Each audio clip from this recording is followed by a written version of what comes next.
Aloha. It's good seeing you today. Through the eyes of C major. C major has a relative minor, being when we play an A minor and a C major together, we get an A minor 7. Quite nice, eh? A minor 7 charismatically would just have its dominant 7th here.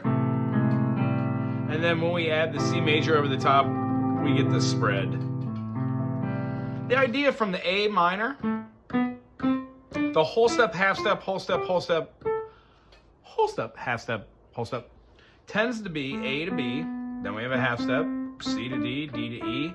E to F is our half step. Charismatically, we have a whole step, and then we have another whole step.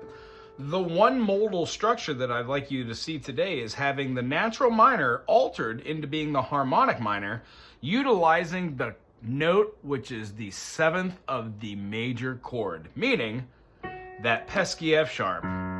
In the key of G major, we have an A minor, we have a B minor, right? We've got our C major, our D major, because that F sharp shows up. We have an E minor.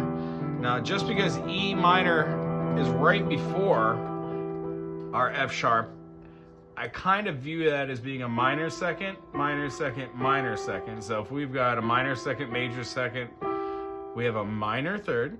When seeing that our G to our B is in fact our major, our perfect fourth is on the end.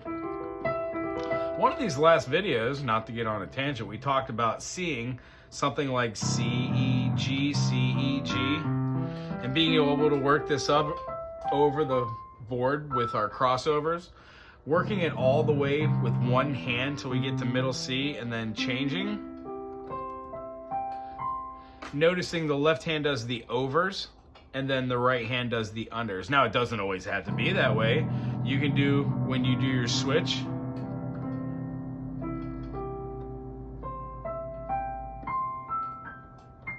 however, the unders are super graceful.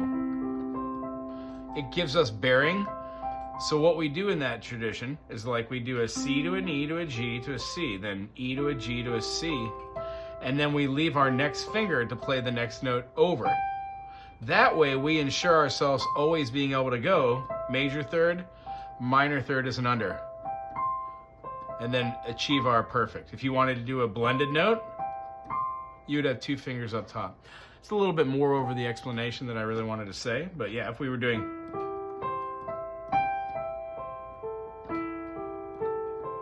an extra note,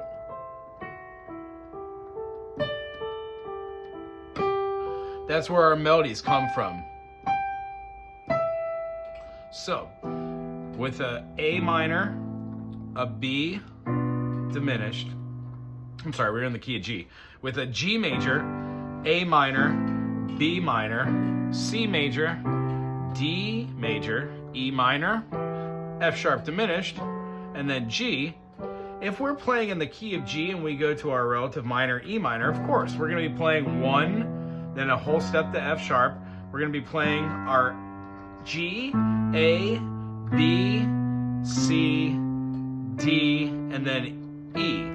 That's our natural minor. However, if we were to change that and have E, F sharp, G, still a minor third, 4, 5, then we have, instead of having our next note be the C, we actually have it as a C sharp, which puts one of the sharps back in the key of G or E, the C sharp, and then we would have a D sharp.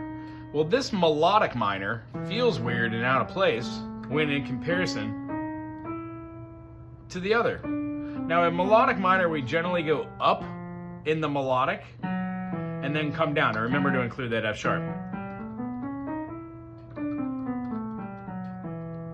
Still having the minor tendency, but our chords then would change.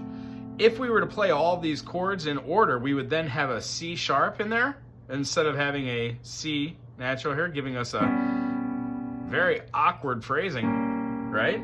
So having a minor, to a diminished, to a major. We could actually throw a augmented in there if we wanted to. You betcha. When we go to the next note, traditionally we're going to have it as a minor, so we're going to do that again. Sorry. We would then have our next note be going all the way up and using the sharps and flats. So instead of having just something that would stick out like a sore thumb, like a B minor, we could have a B major, which changes the tonality. The next note that we would hit, having that C, would be kind of a moving leading because we're so far away from it. We have our E, F sharp, G, A, B, and then C. So we would have in our C, our case, we'd be 2 notes away. We'd have our C major. The idea is when we're doing this, we could also make it into an augment if that's what we're choosing to do with that chord, you know. The diminished works well back on the back end of that.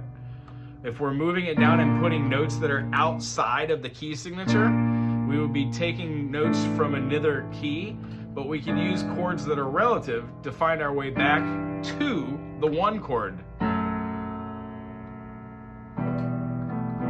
You can do this in any key. I think we spoke about the key of A minor today, and G minor, which is a fun one for the fingers. G minor would be B flat major.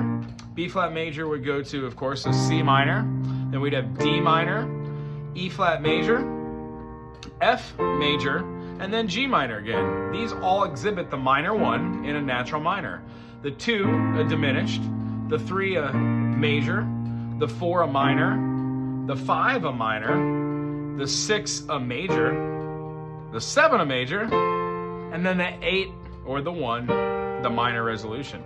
Well, that's with our natural minor. 1, 2, flat 3, 4, 5, flat 6, flat 7. I'm sorry, flat 6, flat 7, and 1. So we'd have, right, moving it all the way up, when we changed that 7th note to the F sharp rather than having the F natural, it really alters the air. We also include that F sharp in our dominant chord. So G, A, B flat, C, D. Well, our D minor now can be changed to a D major because that F sharp's included. And when moving that D major into the E flat major, it's a quick resolution. Half step resolution. Moving our note from the D here is another half step resolution. So what I suggest is when trying to move up triads, try them also with just using harmonies. If you use the first part of the harmony, generally the major third, you'll hear 1 tone. And then if you use the second part of the harmony, right, you would also hear another tone. The kicker is those are very closely related to the 7 and the 1. So when you're playing your 5 and your 6, those extra notes are already in the chords in front of them. That is true of what we just discovered. So I'd love for you to play in B flat or A or C. A major, what would we have? F sharp minor, that's another fun one. F sharp minor. Maybe work on that one this week, and then we'll see you again next week. Oh no, we have the holiday. I'll see you again in 2 weeks. We'll see you, I think, on the 2nd Tuesday there. Anyway, it's good seeing you. Aloha.